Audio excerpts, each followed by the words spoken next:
ఇది నాసా సైకి మిషన్పై ఒక త్వరిత సమీక్ష.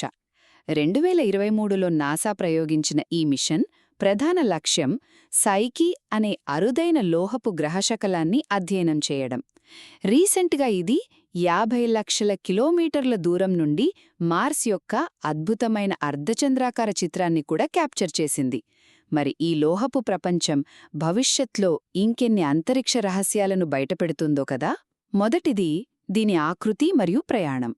అసలొక చిన్న వ్యాన్ సైజులో ఉండే ఈ స్పేస్ క్రాఫ్ట్ అంత దూరం ఎలా వెళ్తుందంటే, ఇది జీనాన్ గ్యాస్ను ఇంధనంగా వాడుకుని సోలార్ ఎలక్ట్రిక్ ప్రొపల్షన్ సిస్టమ్ ద్వారా పనిచేస్తుంది.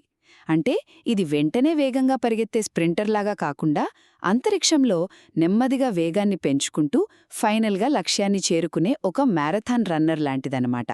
రెండవది రసాయన మరియు అయస్కాంత విశ్లేషణ.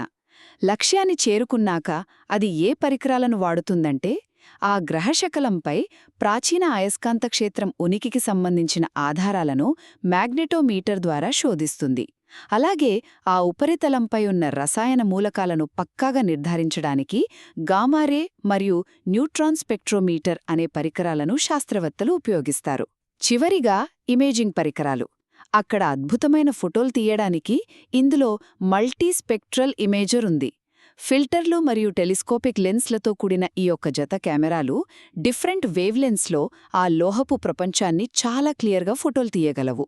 అధునాతన సోలార్ ప్రొపల్షన్ మరియు విశ్లేషణ పరికరాలతో కూడిన ఈ చిన్న వ్యాన్ సైజ్ వ్యోమనౌక ఒక లోహపు ప్రపంచపు పుట్టుక రహస్యాలను ఛేదించడానికి అంతరిక్షంలో దూసుకుపోతోంది.